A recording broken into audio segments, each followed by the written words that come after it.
আসসালামু আলাইকুম। সংবাদে আপনাদের সবাইকে স্বাগত জানাচ্ছি। আমি ফিরোজ তোহা। শুরুতেই সংবাদ শিরোনাম জানিয়ে দেব এই মুহূর্তে হাতে পাওয়া সর্বশেষ গুরুত্বপূর্ণ আপডেট বাংলা সংবাদ। শুরুতেই থাকছে শ্রমিক বিক্ষোভে উত্তাল ৪৬ কারখানায় ছুটি ঘোষণা। দিনভর শ্রমিক বিক্ষোভে উত্তাল গাজীপুরের টঙ্গী ও সাভারের আশুলিয়ার পোশাক কারখানা। বিভিন্ন দাবিতে সড়ক অবরোধ করে বিক্ষোভ ও ভাঙচুরের ঘটনায় টঙ্গী ও আশুলিয়াতে অন্তত ৪৬টি কারখানা ছুটি ঘোষণা করা হয়েছে। এবারে জানাবো স্বরাষ্ট্র উপদেষ্টার সঙ্গে ভারতীয় হাইকমিশনারের সাক্ষাৎ। স্বরাষ্ট্র উপদেষ্টা লেফটেন্যান্ট জেনারেল মোহাম্মদ জাহাঙ্গীর আলম চৌধুরী অবসরপ্রাপ্তের সঙ্গে সাক্ষাৎ করেছেন বাংলাদেশে নিযুক্ত ভারতীয় হাইকমিশনার প্রণয় ভার্মা। সোমবার বিকেলে সচিবালয় উপদেষ্টাদের কার্যালয়ে সাক্ষাৎকালে দুদেশের মধ্যে পুলিশ বাহিনী, সীমান্ত নিরাপত্তা, ভারতীয় নাগরিকদের নিরাপত্তা, বন্যা সতর্কীকরণ, পূর্বাভাসের ক্ষেত্রে তথ্য আদান প্রদান সহ পারস্পরিক স্বার্থ সংশ্লিষ্ট বিভিন্ন বিষয় নিয়ে আলোচনা হয়েছে। জানাবো দলের ভাবমূর্তি বিনষ্টকারীদের শুধু বহিষ্কার নয়, আইনি ব্যবস্থা।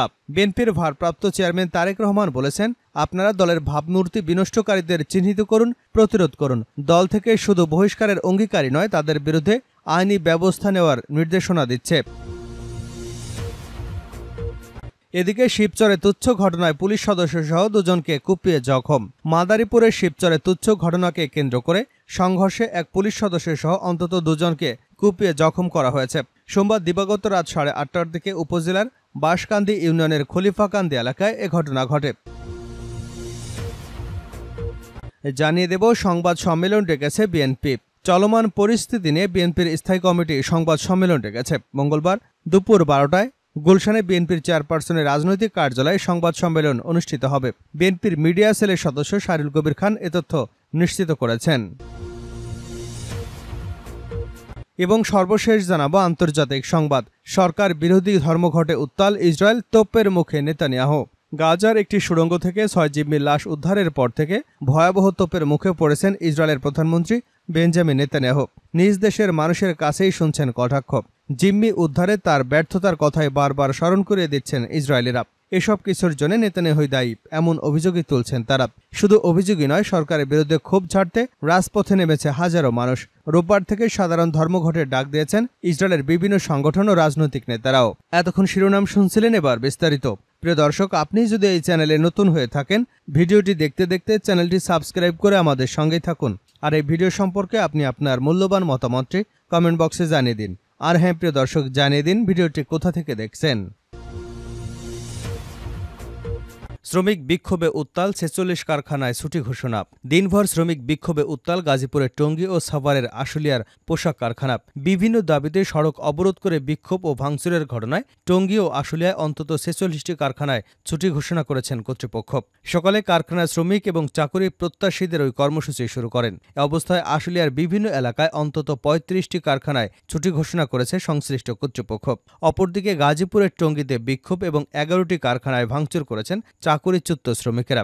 এ সময় কারখানাগুলোতে ছুটি ঘোষণা করেন কর্তৃপক্ষ। সোমবার সকাল থেকে শ্রমিকরা আশুলিয়ার ইপিজেড এবং বাইপাইল আবদুল্লাহ সড়কের বিভিন্ন কারখানার সামনে জড়ো হয়ে বিক্ষোভ শুরু করেন শ্রমিকরা।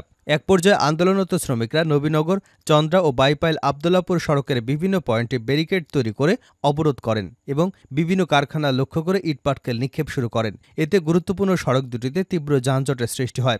উত্তেজনা ছড়িয়ে পড়ে এই অঞ্চলে। এ অবস্থায় আশুলিয়ার বিভিন্ন এলাকায় অন্তত ৩৫টি কারখানা ছুটি ঘোষণা করে সংশ্লিষ্ট কর্তৃপক্ষ। শ্রমিকদের বিক্ষোভের এক পর্যায়ে শিল্প পুলিশ এবং সেনাবাহিনীর সেনা সদস্যরা ঘটনাস্থলে পৌঁছে শ্রমিকদের বুঝিয়ে বাইপাইল আবদুল্লাপুর সড়কের ব্যারিকেড তুলে সড়কে যান চলাচল স্বাভাবিক করেন। আশুলিয়া শিল্প পুলিশ ১-এর পুলিশ সুপার মোহাম্মদ সারওয়ার আলম বলেন, আজকে শ্রমিকরা আন্দোলন করছে চাকুরির দাবিতে। এছাড়াও পোশাক কারখানায় নারী পুরুষের সমানুপাতিক হারে নিয়োগের দাবি সহ আরও কয়েকটি দাবি রয়েছে। আমরা সেনাবাহিনীর সদস্যদের সহযোগিতায় বাইপাইল আবদুল্লাপুর সড়কটি অবরোধ থেকে মুক্ত করতে পারলেও এখনও ব্যারিকেড রয়েছে ইপিজেডের সামনে। উদ্বুদ্ধ পরিস্থিতিতে এখন পর্যন্ত বাইপাইল আবদুল্লাপুর সড়কের দুপাশে অবস্থিত কারখানাগুলোর মধ্যে অন্তত ৩০ থেকে ৩৫টি কারখানায় ছুটি ঘোষণা করা হয়েছে। সমস্যার সমাধানে আমরা চেষ্টা চালিয়ে যাচ্ছি, যোগ করেন এই কর্মকর্তা।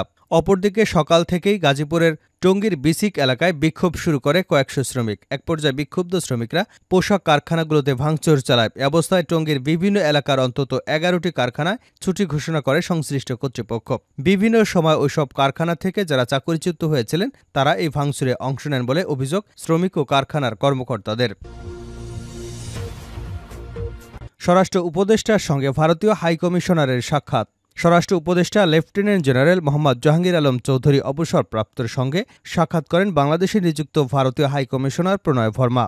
সোমবার বিকেলে সচিবালয় উপদেষ্টাদের কার্যালয়ে এ সাক্ষাৎকালে দুদেশের মধ্যে পুলিশ বাহিনী, সীমান্ত নিরাপত্তা, ভারতীয় নাগরিকদের নিরাপত্তা, বন্যা সতর্কীকরণ ও পূর্বাভাসের ক্ষেত্রে তথ্য আদান প্রদান সহ পারস্পরিক স্বার্থ সংশ্লিষ্ট বিভিন্ন বিষয় আলোচনা হয়। শুরুতে উপদেষ্টা হাইকমিশনারকে স্বাগত জানিয়ে বলেন, চলমান সংস্কারের অংশ হিসেবে স্বরাষ্ট্র মন্ত্রণালয়ের আওতাধীন পুলিশ সহ অন্যান্য বাহিনীতে সংস্কার করা হবে, তবে তা এখনও প্রাথমিক পর্যায়ে রয়েছে। বৈঠকে দুপক্ষ সীমান্ত নিরাপত্তা বৃদ্ধির মাধ্যমে সীমান্ত হত্যা সর্বনিম্ন বা শূন্যে নামিয়ে আনার বিষয়ে ঐক্যমত পোষণ করেন। হাইকমিশনার এ সময় বাংলাদেশে বসবাসরত ভারতীয় শিক্ষার্থী এবং অন্যান্য নাগরিকদের নিরাপত্তার বিষয়ে উপদেষ্টার সহযোগিতা চাইলে তিনি তাকে এ বিষয়ে পুরোপুরি আশ্বস্ত করেন। উপদেষ্টা জানান, বাংলাদেশে ভারতীয় নাগরিকদের নিরাপত্তার কোনো শঙ্কা নেই। সরকারের পক্ষ থেকেও তাদের পরিপূর্ণ নিরাপত্তা ব্যবস্থা করা হবে। তিনি বলেন, ভারতীয় শিক্ষার্থীরা বাংলাদেশে এসে তাদের পাঠ কার্যক্রম শুরু করতে পারেন। স্বরাষ্ট্র উপদেষ্টা বলেন, বন্যা সতর্কীকরণ এবং পূর্বাভাসের ক্ষেত্রে আমাদের দুদেশের একসঙ্গে কাজ করা উচিত। হাইকমিশনার এক্ষেত্রে প্রয়োজনীয় তথ্যউপাত্ত দিয়ে বাংলাদেশকে সহযোগিতা করবে বলে জানিয়েছেন। হাইকমিশনার এ সময় বলেন, স্বল্প পরিসরে ভারতীয় ভিসা কেন্দ্রগুলোতে বাংলাদেশি নাগরিকদের জন্য ভিসা চালু হয়েছে, তবে তা মূলত জরুরি চিকিৎসার প্রয়োজনে এবং পড়াশোনার জন্য আসা শিক্ষার্থীদের জন্য। দলের ভাবমূর্তি বিনষ্টকারীদের শুধু বহিষ্কার নয়, আইনি ব্যবস্থা। তারেক রহমান। বিএনপির ভারপ্রাপ্ত চেয়ারম্যান তারেক রহমান বলেছেন, আপনারা দলের ভাবমূর্তি বিনষ্টকারীদের চিহ্নিত করুন, প্রতিরোধ করুন। দল তাদের শুধু বহিষ্কারের অঙ্গীকারী নয়, আইনি ব্যবস্থা গ্রহণ করবার নির্দেশনা দিচ্ছে। তৃণমূল নেতাকর্মীদের সঙ্গে ধারাবাহিক মত বিনিময়ের অংশ হিসেবে আজ সোমবার খুলনা বিভাগের সভায় তারেক রহমান এই অঙ্গীকার ব্যক্ত করেছেন। জনগণের প্রত্যাশা পূরণ এবং আগামীর আধুনিক বাংলাদেশ গড়তে রাষ্ট্র কাঠামো সংস্কারের ৩১ দফার কর্মসূচি মূল বিষয়গুলো তুলে ধরে এই বার্তা দেশের প্রান্তিক সব মানুষের কাছে পৌঁছানোর নির্দেশনা দেন। তারেক রহমান বলেন, বাংলাদেশের মালিকানা এদেশের মানুষের, আর স্বাধীনভাবে ভোটাধিকার প্রয়োগের মাধ্যমে জনপ্রতিনিধি নির্বাচন তার ন্যায্য ও গণতান্ত্রিক অধিকার। দেশে অবাধ ও সুষ্ঠু নির্বাচন নিশ্চিত করতে ১৯৯৬ সালে বিএনপি জনগণের ভোটাধিকার নির্বিঘ্ন করতে দলীয় সরকারের পরিবর্তে তত্ত্বাবধায়ক সরকার ব্যবস্থা সংবিধানে সংযুক্ত করেছিল। কিন্তু ক্ষমতা কুক্ষিগত করতে জনগণকে ভোটাধিকার বঞ্চিত করার লক্ষ্যে স্বৈরাচারী শেখ হাসিনা সেটার সংবিধান থেকে মুছে দিয়ে ৩টি জাতীয় নির্বাচনে জনগণকে ভোটাধিকার থেকে বঞ্চিত রেখেছে। আমরা জনগণের ভোটাধিকার পুনঃপ্রতিষ্ঠা করতে তত্ত্বাবধায়ক সরকার ব্যবস্থা সংবিধানে আবারও সংযুক্ত করতে চাই।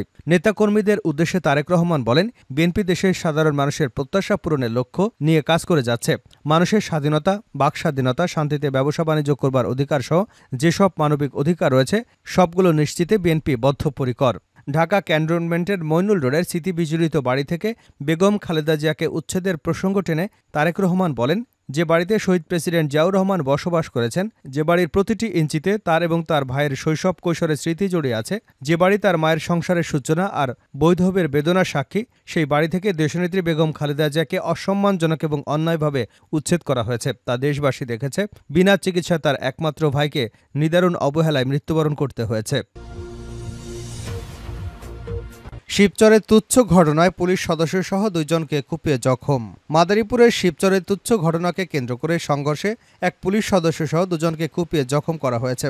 সোমবার দিবাগত রাত ৮:৩০ দিকে উপজেলার বাঁশকান্দি ইউনিয়নের খলিফাকান্দি এলাকায় ঘটনা ঘটে। আহতরা হলেন ওই এলাকার খলিল মাস্টারের ছেলে পুলিশ সদস্য পলাশ এবং একই এলাকার চানমিয়া মুন্সির ছেলে আসিফ। তাদের উদ্ধার করে গুরুতর আহত অবস্থায় ঢাকা মেডিকেল কলেজ হাসপাতালে পাঠানো হয়েছে। স্থানীয় সূত্র জানায়, গত শুক্রবার পুলিশ সদস্য পলাশের ছেলে আকিকার অনুষ্ঠান হয়। এ সময় তাদের প্রতিবেশী হাদিস খালাসি এবং তার ছেলে শাহ আলম রফিকুল এই অনুষ্ঠানে মেহমানদারি করেন, কিন্তু অনুষ্ঠান শেষে হাদিস খালাসি না খেয়ে বাড়ি চলে যান। রোববার দুপুরে এ বিষয় নিয়ে রফিকুল খালাসির সাথে পলাশের কথা কাটাকাটি হয়। পরে সোমবার রাতে পলাশ এবং আসিফ তাদের বাড়ির পাশে একটি দোকানে আড্ডা দিচ্ছিলেন। এ সময় হাদিস খালাসি এবং তার 2 ছেলে জামাতা আসিফ তাদের উপর হামলা করে এবং দেশীয় অস্ত্র দিয়ে কুপিয়ে গুরুতর জখম করে। পরে তাদের চিৎকারে আশেপাশের লোকজন এগিয়ে এসে তাদের উদ্ধার করে শিবচর উপজেলা স্বাস্থ্য কমপ্লেক্সে নিয়ে গেলে কর্তব্যরত চিকিৎসক তাদের উন্নত চিকিৎসার জন্য ঢাকা মেডিকেল কলেজ হাসপাতালে প্রেরণ করেন। শিবচর উপজেলা স্বাস্থ্য কমপ্লেক্সের চিকিৎসক আমিনুল ইসলাম বলেন, রাতে 2 জন রোগী গুরুতর আহত অবস্থায় এখানে আসেন। তাদের একজনের অবস্থা খারাপ ছিল, প্রচুর রক্তপাত হচ্ছিল, আক্রান্ত স্থান খুবই গভীর ছিল। আমরা প্রাথমিক চিকিৎসা দিয়েছি, কিন্তু রক্ত থামানো যাচ্ছিল না, তাই উন্নত চিকিৎসার জন্য তাকে ঢাকা মেডিকেল কলেজ হাসপাতালে পাঠানো হয়েছে। শেষ করছে আন্তর্জাতিক সংবাদে। সরকার বিরোধী ধর্মঘটে উত্তাল ইসরায়েল, তোপের মুখে বেঞ্জামিন নেতানিয়াহু। গাজার একটি সুড়ঙ্গ থেকে 6 জিম্মি লাশ উদ্ধারের পর থেকে ভয়াবহ তোপের মুখে পড়েছে ইসরায়েলের প্রধানমন্ত্রী বেঞ্জামিন নেতানিয়াহু। নিজ দেশের মানুষের কাছেই শুনছেন কটাক্ষ। জিম্মি উদ্ধারে তার ব্যর্থতার কথাই বারবার স্মরণ করিয়ে দিচ্ছে ইসরায়েলিরা। এসব কিছুর জন্য নেতানিয়াহুই দায়ী এমন অভিযোগ তুলছেন তারা। শুধু অভিযোগই নয়, সরকারের বিরুদ্ধে ক্ষোভ ঝাড়তে পথে নেমেছেন হাজারো মানুষ। রোববার থেকে সাধারণ ধর্মঘটের ডাক দিয়েছেন ইসরায়েলের বিভিন্ন সংগঠন ও রাজনৈতিক দলও। এছাড়াও সোমবার ইসরায়েল জুড়ে ধর্মঘট ডেকেছে একটি বৃহত্তম শ্রমিক ইউনিয়ন, হিস্টাটুটো। ইতিমধ্যে তেল আবিব সহ বিভিন্ন অঞ্চলে সাধারণ মানুষ এবং তাদের ব্যবসা প্রতিষ্ঠান বন্ধ করে দেওয়া শুরু করেছেন। বিক্ষোভকারীরা বলছেন, নেতানিয়াহুর কারণে জীবিত অবস্থায় ফিরতে পারেননি জিম্মিরা, কারণ তিনি হামাসের সঙ্গে যুদ্ধবিরতির চুক্তিতে সম্মত হননি। অথচ 300 দিনের বেশি সময় ধরে হামাসের কাছে জীবিত ছিলেন তারা।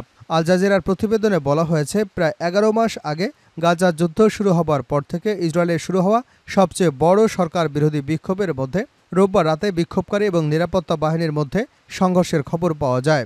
বিক্ষোভকারীরা স্লোগানের মাধ্যমে নেতানিয়াহুকে ফিলিস্তিনি স্বাধীনতাকামী সংগঠন হামাসের সঙ্গে যুদ্ধবিরতি করে বাকি বন্দীদের দেশে ফিরিয়ে আনার দাবি জানিয়েছেন। ইসরায়েলি শহরগুলোতে বিক্ষোভকারীদের বেশিরভাগই ইসরায়েলি পতাকা নিয়ে শান্তিপূর্ণভাবে মিছিল করেছিল। তবে তেল আবিবে বিক্ষোভরত জনতা পুলিশের ব্যারিকেড ভেঙে একটি প্রধান সড়কে অবরোধ করেন। এ সময় বিক্ষোভকারীদের ছত্রভঙ্গ করতে পুলিশ তাদের উপর জলকামান নিক্ষেপ করে এবং বিক্ষোভকারীদের মধ্য থেকে 29 জনকে গ্রেপ্তার করা হয়।